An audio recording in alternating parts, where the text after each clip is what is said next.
Shout out to Advocate Sikhakhane, man. Advocate Sikhakhane, by the look of things in South Africa and South African politics, is one of the few people left who have integrity. Is one of the few, and it's scarce to find people like Advocate Sikhakhane, people of that caliber, involved in the politics of South Africa. It's hard and it's very rare. He's one of the few well-educated advocates that is left for us to draw inspiration from. He's one of the few loyal advocates that are left, and not just loyal to individuals, but loyal to the cause of black emancipation and black people. He's one of the few left who still have the honest truth and unbiased honesty. He's one of the few left. They don't make them like Advocate Sikhakhane anymore. Like, he's the last of a dying breed, and is one of the last of them. He's the original breed of what advocates should be like. An advocate who defend black leaders and black people. It's like there's no any other who you can compare Advocate Sikhakhane to. I'll wait for you here in the comment. You can't compare any other advocate to Advocate Sikhakhane. He's one of the few that is left who has the real honest truth about the real history. He's one of the few. He's one of the few who is not scared to challenge the system. And challenging the system not as a politician, as an advocate. He's one of the few. So principled man. There's so much, and it doesn't get enough appreciation, you know. It doesn't get enough praises. And people like him is one of those guys, they only get praised when they finally leave the world. And it shouldn't be like that. I wish he can get proper appreciation when he's still alive, because he has taught us very much. I've learned a lot from Advocate Sikhakhane. He continues to teach me. I continue to learn from the man. The man is very well educated, well read, well principled, and is a loyal. He's a loyal member. I've never heard him lie about people. I've never heard him take a sellout position to sell out black people, to sell out the people as represented in court. I've never heard him sell out President Jacob Zuma. He's so loyal to President Jacob Zuma. I've never heard him sell out Julius Malema. He's so loyal to Julius Malema. I've never heard him pick a side and be like, this one is a better leader, this one is like, is the last of the dying breed. They don't come like Advocate Sikhakhane anymore. They don't come like him. We live in a world whereby integrity is hard to find integrity. It's hard to find loyalty. It's hard to find the truth. And with the truth comes honesty. It's hard for people to be honest. And Advocate Sikhakhane is none of that. He's none of the hard. It's easy for him to be all of those things. Shout out to Advocate Sikhakhane, man. And I want you guys to listen to something Advocate Sikhakhane was speaking about, because I think this is some powerful stuff. Powerful stuff. Powerful information. Oh man, Advocate Sikhakhane is a different type of person. Listen to this. Let me ask you a question, since I know you asking me questions. Sure. Have you ever seen the word apartheid in that constitution? I have searched it very closely and I have not. Have you ever seen the word atrocities in that constitution? No. You know why you haven't seen it?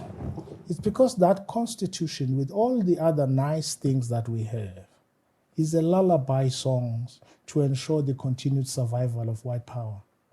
It's a product of a negotiated Orwellian manipulation of the former colonized masses to like what's coming, but to live at their own expense and accept it. That's sure. For me, that's that document. And I keep saying this. Watch very closely in South Africa who praises this constitution. Which NGOs tell us this is the best? Which individuals tell us this is the best? And you go to Mdantsane now and pick up an old lady who has a pit toilet. Tell them they live in a country with the best constitution, and you'll see what she'll tell you. Go to an NGO, these white NGOs that pretend they are not political when all they are extensions of white power, who say they protect the constitution. They protect it because it's a document they value, because it maintains what they stole, what they have. And so we need to move beyond it. And I'm not saying we should, well, first of all, I'm saying we should do away with it. We should rewrite it. Wow. Because it's an important document, what I call our post-colonial theory, our post-colonial framework. But this post-colonial framework is truly and fundamentally, if you look at it closely, anti-black and pro-white power. That's quite the statement, and it's incredible to hear you. I've heard you in other interviews and you're thinking, but it feels like you are now at the point where you have now, you're just done with this thing. I'm done with it. I think a lot of people will be shocked, but also will think, okay, this is scary because if we dispense with this blueprint, where to? But I'm quite interested and I'm quite excited by the prospect of what happens when we start thinking beyond the limits that we've set for ourselves over the last 30 years and start saying, how do we get beyond this? Because this is not working. I think everyone can see. If this is your idea of a society that's working, then your idea is broken. And I would like the parties that are pro-black to have an assembly. And when I say pro-black, I'm talking about AZAPO, the EFF, the PAC, the ATM, the UDM. Those five in particular for me are the only pro-black parties that can re-theorize South Africa's future. They are not the only ones who can run South Africa. I'm saying they need to re-theorize the plight of a black person. And I'm not mentioning the ANC out of vengeance or anything. I'm not mentioning the ANC because I think the ANC is in a state of confusion.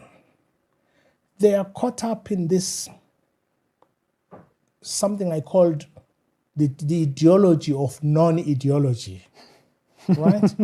They're surviving. And I think the ANC has a great history. You know, if it was football, I would say the ANC is like that jersey number 10. It's time to retire jersey number 10 so that we can re-theorize. And I think it's also because the ANC, I've been in the ANC since I was 19 or 18, right? Has never had a sophisticated analysis on race. It's one of its biggest weaknesses. With all its great achievements, the ANC is probably the weakest organization on theorizing about race. Sure. Because the ANC has an obsession with something it has called non-racialism, maybe since the 50s. And when you see that I don't think it's unwilling. I don't think it's true that the ruling party is unwilling. I think it needs a break to rethink itself, to see whether, are they what O.R. Tambo, Chris Hani and others really envisioned?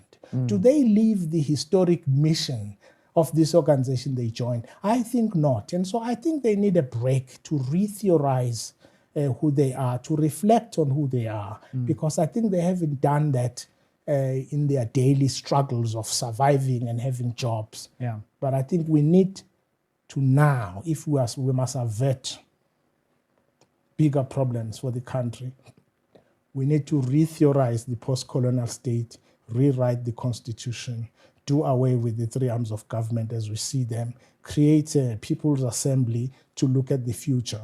It can take us 6 months, it can take us a year. But if we don't do that, we're going to face violence at some point because people will rise up. Or we accept that slavery is a permanent condition